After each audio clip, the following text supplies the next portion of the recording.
Welcome to the Penny Z Show, where you get to learn how real people overcame real issues. Get ready to take notes and, most importantly, take action. Here's your host, Penny Z.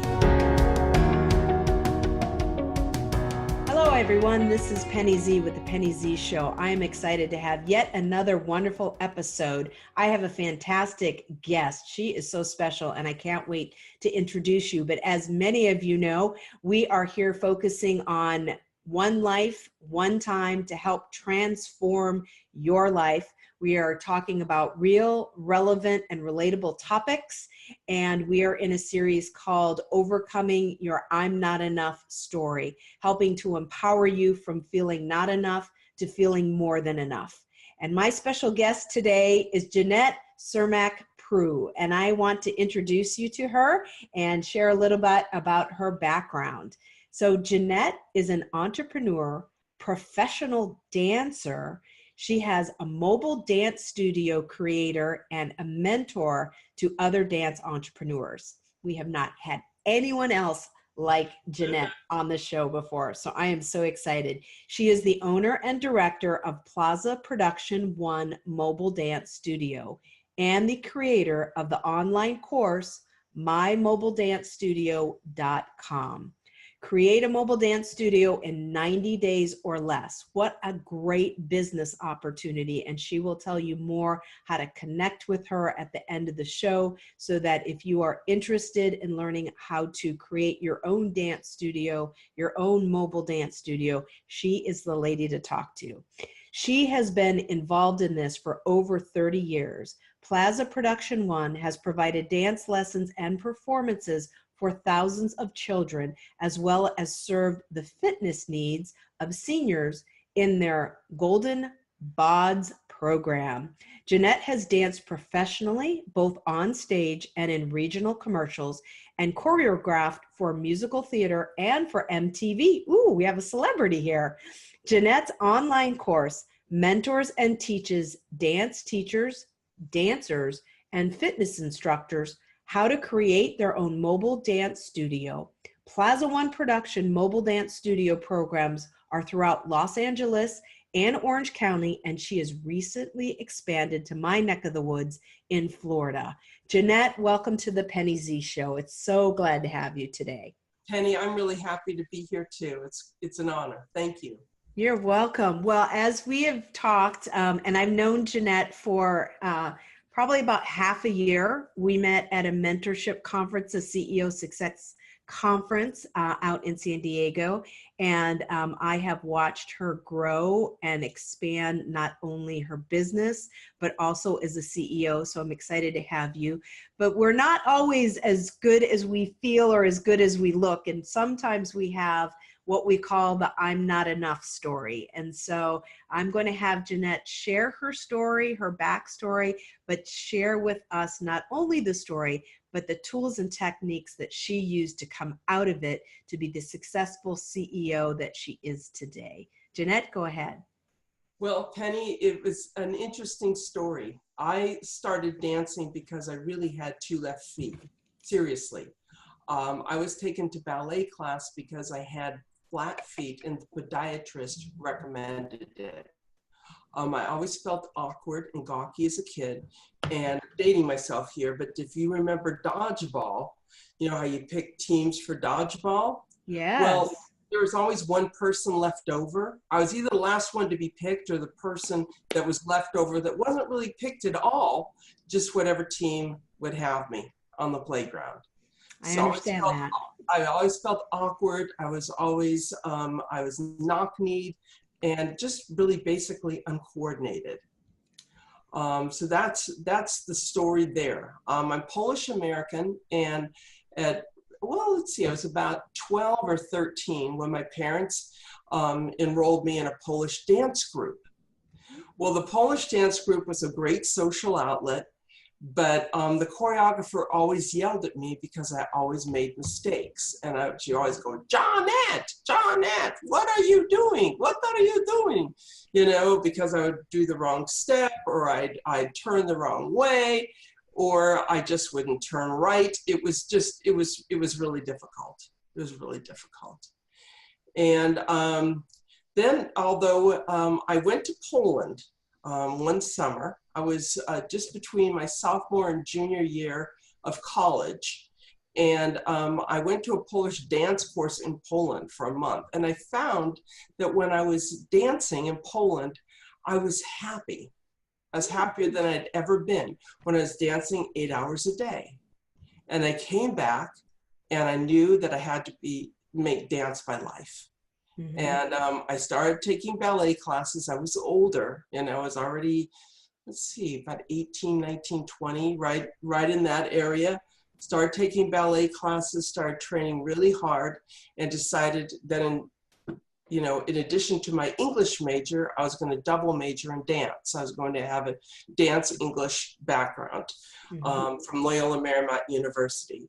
By some miracle, I graduated in 4 years doing that. And I think my last semester I took like 21 units. And then I got a 3.7. Congratulations. Awesome. Thank you. But I knew I needed more training. And then I decided I was going to get my master's in dance. So I applied for the master's program, and I didn't really have that happy of a home life growing up. So I decided I found the farthest place to go for school, the University of Hawaii at Manoa. And so I got into the University of Hawaii at Manoa, started there. I had actually gone back to Poland again. And when I was always the type that I could eat anything and not gain weight. Well, it stopped there. I don't know what age that stops, but it stopped for me that summer. I gained a bunch of weight. I gained about 30 pounds. So I went to Hawaii, and I had been in Poland, and I'd gained weight. I probably had a little accent because I hadn't been speaking a lot of English since when I was in Poland. And I looked more or less like a beached whale. And I was ready to go into the MFA program. Well, I went in there, and I started the program. And about 2 weeks into the program, the dean of dance called me into his office. And I thought, this can't be good news. The dean I thought he's going to send me home. He's going to think I'm not good enough. Mm-hmm. And he brought me into his office.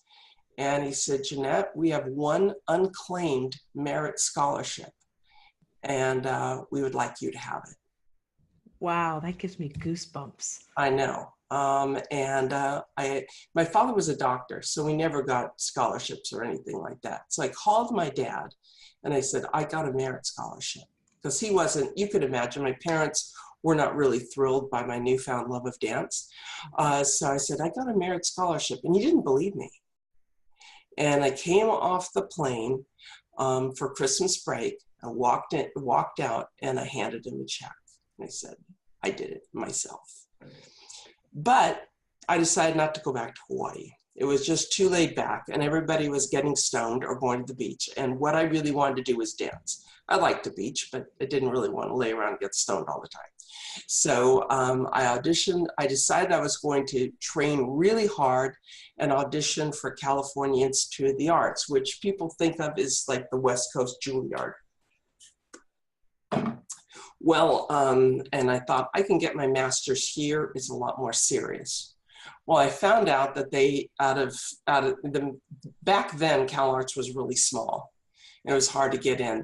They take, out of all the master's candidates, they take 3 out of the country. For the BFA candidates, they take 1 in every 100 people that they audition. And so I thought, you know what, the piece of paper isn't that important. I'm just going to go try and get in their BFA program. And I trained really hard. When I came back, I used to go to ballet class like 6 days a week. It was like brushing my teeth. And I went into the, I went to the audition. I remember distinctly the dean of dance, Christine Lawson. She was there with her little pad, and she parked herself right even with my hips, and she started taking notes. Well, after the audition, I found out that I was accepted to the dance program, but I was accepted provisionally. That meant that they could really send me home anytime. I really had like 6 months to prove myself. So, and then after that, I would have a review in front of the whole dance faculty, and they would decide whether I had it in me to stay or if I would be sent home. Mm-hmm. So every morning, I mean, I think that's probably when I started getting stomach problems, because I'd wake up every morning queasing, going, hey, might be the day. And I go to ballet class, I go to modern class, and I don't, and I'm sent home. So I went, but I went 6 months, I worked really hard, and I came to my review, and I was allowed to stay. And I remember to this day that the assistant dean of dance said, Jeannette, your work habits will make you successful. Because I wasn't the most talented dancer in the room. I had started late. I was always trying to catch up on technique, but I worked hard. And I've kept that series of work, through that. So after I left Cal Arts, I got my Bachelor's of Fine Arts in Dance. I decided that I was going to, go, like every young dancer, go wait tables, go to Hollywood and become famous. And bad news, I didn't become that famous, really. I worked with some really good people, but I didn't become famous.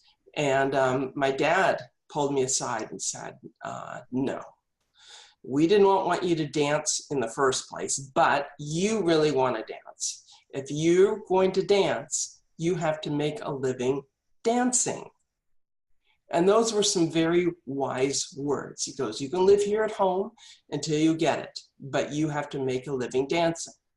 So I responded to a local ad. I started teaching dance under Plaza Production, this local gal named Cece, who lived in Hacienda Heights, and I went to schools and I did dance programs there.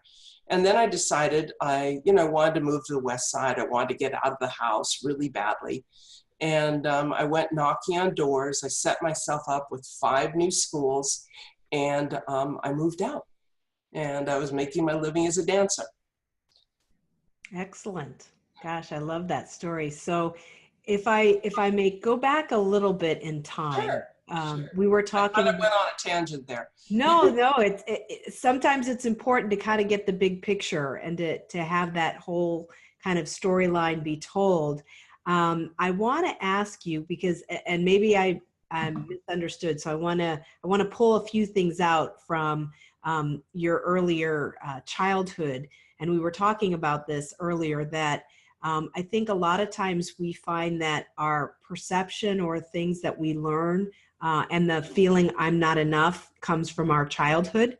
And you had mentioned that you had, I feel like you had gone to dance in order to get over kind of maybe some of those feelings, and yet the teacher, put you down and said you weren't good. Tell me a little bit more about that experience, if you wouldn't mind.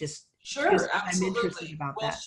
She was Marilka was her name, Mm-hmm. and she was kind of a diva type, and she would always put me down for doing the wrong step or having the wrong move.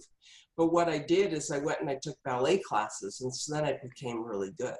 Okay, that's what I was looking for. What happened? What happened and what did you do? Because a lot of us, including myself, if you're lacking self-confidence or, lacking a purpose or needing, to fit in, especially in our childhood years, we go to sports, we go to dance, we go to drama or theater or music.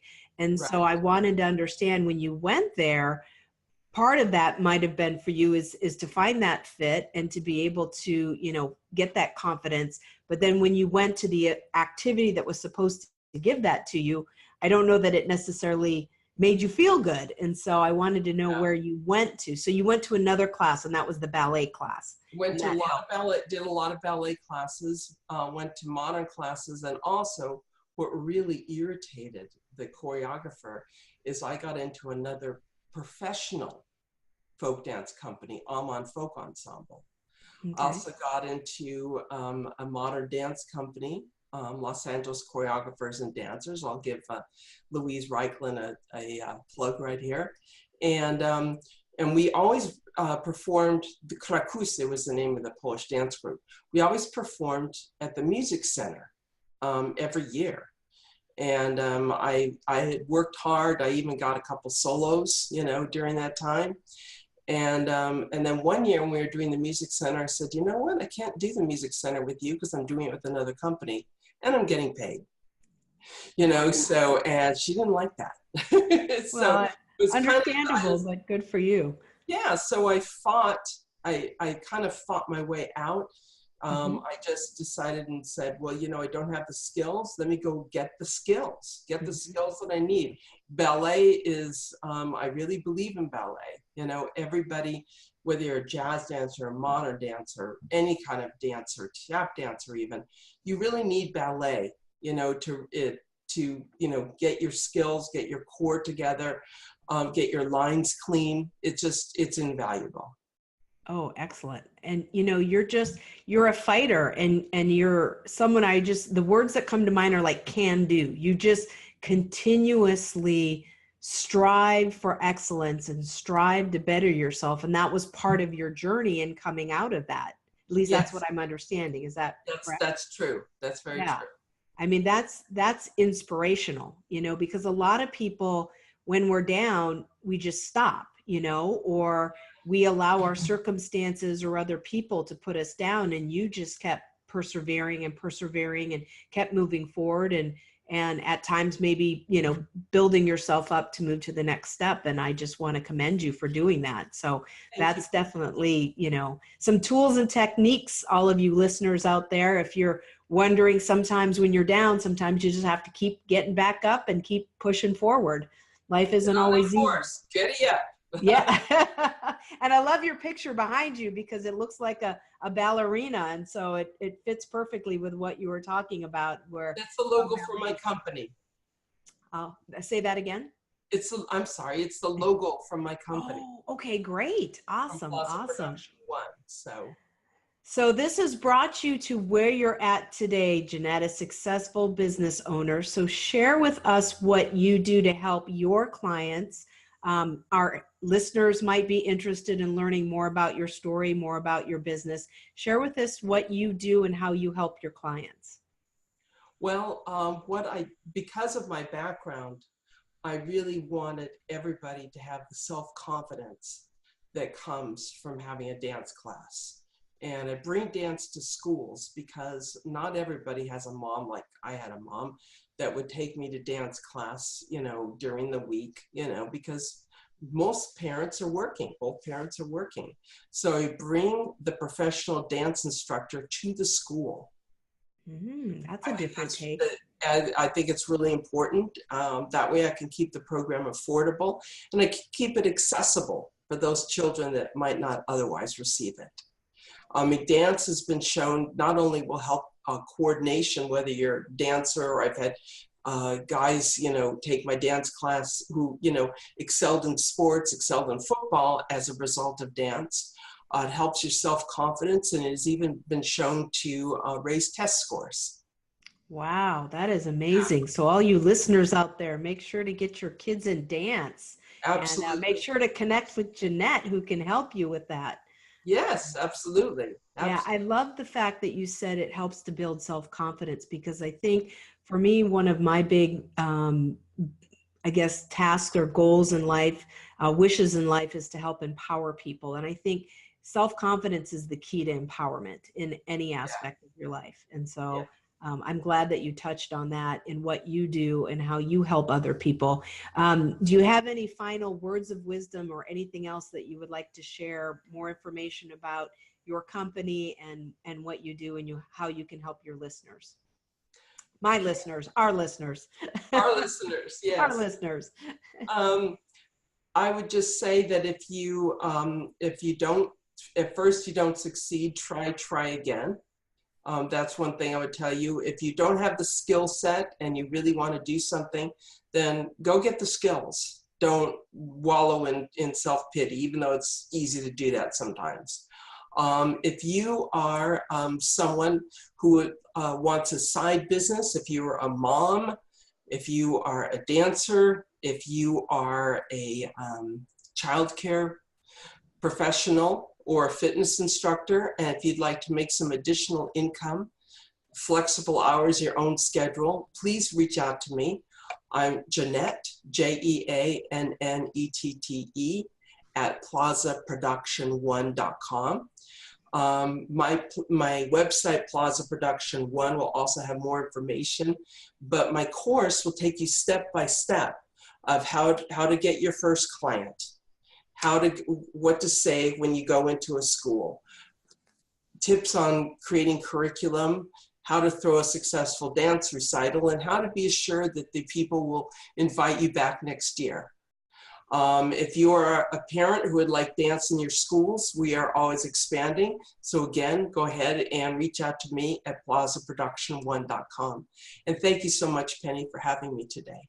Oh, it's been my pleasure. I absolutely love your story and what you're doing in this world and helping people. And for those listeners, we also will have Jeannette's information on our website, www.thepennyzshow.com. You'll be able to see her on video as well as on all of our podcasts. So if you go to Facebook, LinkedIn, Twitter, YouTube, and our website, follow us, share this episode, like us, subscribe to us, and we will have Jeannette's information on our social media and our website so you can reach out and contact her as well. Jeannette, thank you so very much. And this has been a fantastic show. Thank you all for tuning into the Penny Z Show, and have a great day. Thank you, everyone. Thank you so much for listening. If you want to hear more, including specific ways to empower yourself, go to thepennyzshow.com.